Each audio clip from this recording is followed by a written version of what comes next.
how is AI going to change writing careers? So obviously, this technology is not going to have a small impact on our jobs as writers. Regardless, we're not saying, writers are all getting replaced by AI, but no doubt the job is going to evolve and change and grow with the tools that are now coming out. So, do you have any thoughts about initially how writing careers and jobs could change as a result of AI? I just don't see writing career paths moving forward where AI isn't infused. So again, I, if I'm a seasoned writer working for an enterprise, like on the content team, or I'm a journalist, or I'm an editor, or I'm leading a content team, like regardless of what your role is, your use of the tools will vary. Your dependence on the tools will vary, but they're going to be there. Like they're going to be a part of it and they're going to get increasingly intelligent. So the example to kind of take it to an extreme is, and I think we've talked about this example before. I have on the Institute site maybe 200 articles that I've written. You've probably got 600 articles you've written. So in a perfect world, rather than us using an out of the box chat GPT or writing tool, we should have that foundation and then we should fine tune it day one on our history of content Mm. so that it learns our style, it learns the way we prefer to phrase things, it learns, the guidelines with which we write within.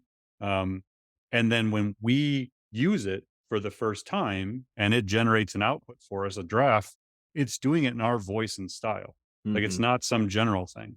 And so that to me is very doable now. And I think it's going to become a standard feature of AI writing tools that you can like learn on this data set and you can just tune it based on that. Right now, you'd need some help to do that. But I think we're going to have not just AI writing assistants, but personal AI writing assistants Mm. that learns the voice of the individual. And so the drafts are going to get infinitely better because they're going to be tailored to you and your brand. And so, assuming that that is the case, I don't know how it doesn't transform careers completely. Like it's just going to have to become an integral part of everything you do as a writer. How do you see businesses changing their content strategies and needs? I mean, obviously, the BuzzFeeds and the CNETs of the world are pretty extreme examples and kind of in their own little corner of the media world. But, if I'm a brand that's creating content on the regular, what do I need to be thinking about with these tools? I think this is going to be a little slower to move because there's so much education that's needed about what they're capable of doing and how this is going to work Mm. that you can actually infuse it into your strategy. Um, I think about how we're doing it at the Institute as an example. Like we have Market Muse as the platform we've historically used for content intelligence and strategy. We continue to use that. But I also look at what's now possible with these tools. And just like, we've talked about before, our podcast process. So we take this podcast transcript, we create a transcript using AI, then we break that down. Then we use AI to do summaries of the transcript. Then we turn those summaries into blog posts that Mike, drafts and put in with AI as an assistant. So we have AI like touching like 5 different use cases just on the podcast alone. And so when you think about our content strategy of his previously having to write 3 original blog posts every week Mm. versus doing a podcast for 45 minutes and turning that into 6 or 10 pieces of content, multimedia on YouTube and podcast networks. And like, that's a completely different content strategy. So because we understand what AI is capable of us helping us create, we look at our content strategy through an entirely different lens.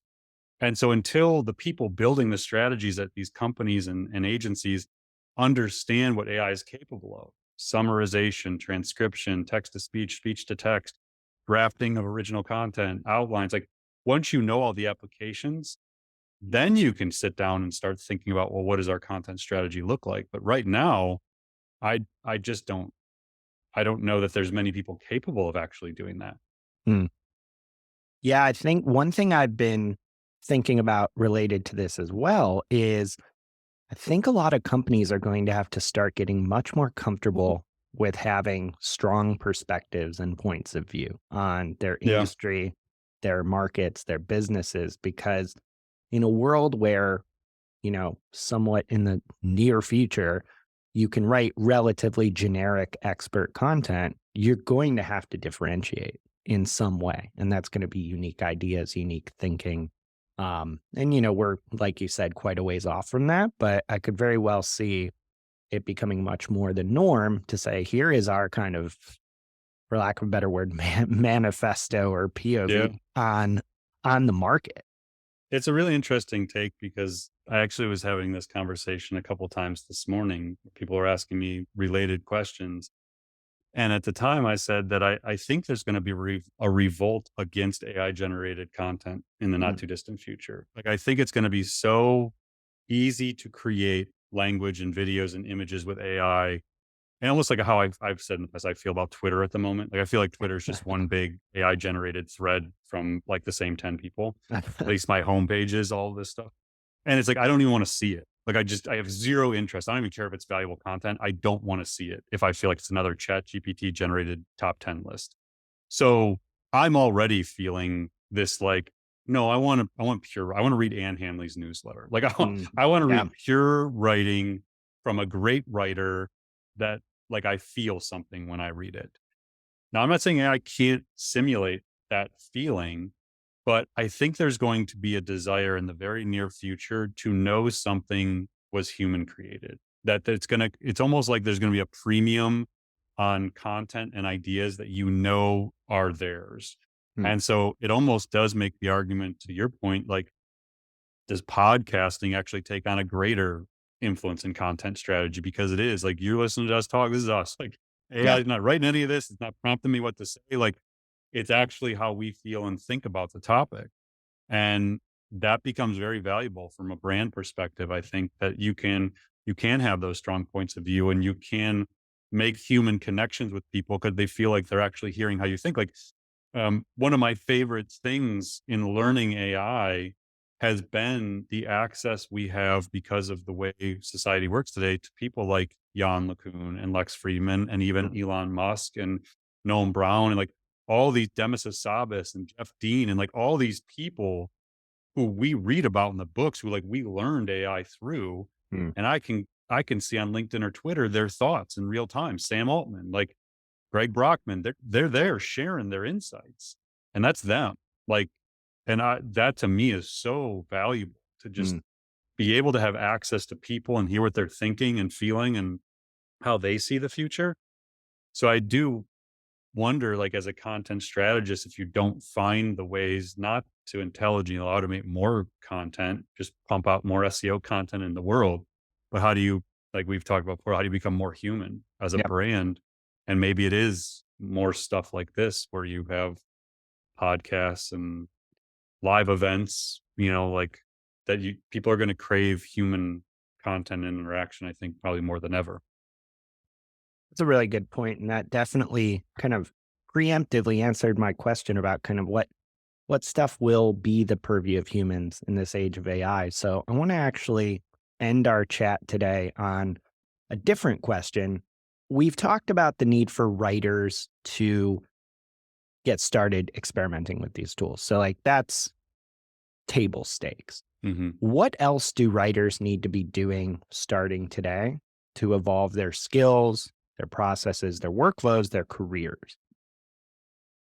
To me, it's very helpful to have a little bit deeper knowledge of how this stuff actually works. What a language model is, how it makes its predictions about the next words in a sequence. Like, the more you understand the fundamentals of AI beyond just I can put a prompt in and it gives me an output, the deeper comprehension you'll have about where this is all going. And the quicker when new innovations arise, like GPT-4 or whatever comes next, Lambda from Google or Mm, Bloom or whatever it is, whatever the next major innovation is, you'll understand that innovation way better if you understand the foundation of how this stuff is built and how it works and what it's intended for. And so hopefully this podcast helps people along that journey. We do try and go beyond the surface of fancy tools and magic little AI capabilities to try and give some depth to what's going on in the space and how the things work. But I think that that's very valuable for people to take an interest in it, to be curious about AI, because it's going to have such an impact on your life and your career that I think taking that interest is will be very valuable to people down the road. Absolutely. And just as another quick reminder, honestly, I know we're biased, but our AI Writers Summit.com, the AI for Writers Summit is really it goes beyond the headlines. We're going to dive deep into exactly how these topics affect writers and content creators like the ones listening. So if you can make the time, you got nothing to lose. It's a free ticket. Highly recommend signing up for that. Yeah, and just a kind of closing thought, when I posted something, I think it was last week on LinkedIn, I had said that I've long believed that writing is the most important skill set of any in every industry, in every business, in every function, because it's everywhere. Whether you're in sales or service or marketing or executive leadership, you have to influence people with words.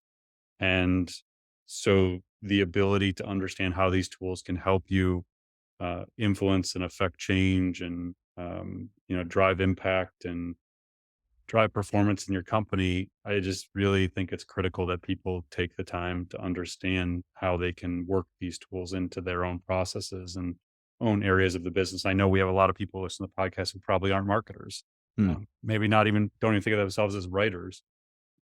But when you step back and think about how much you need to affect people with your words through, again, just simple emails, social media posts, things like that, we all write all the time.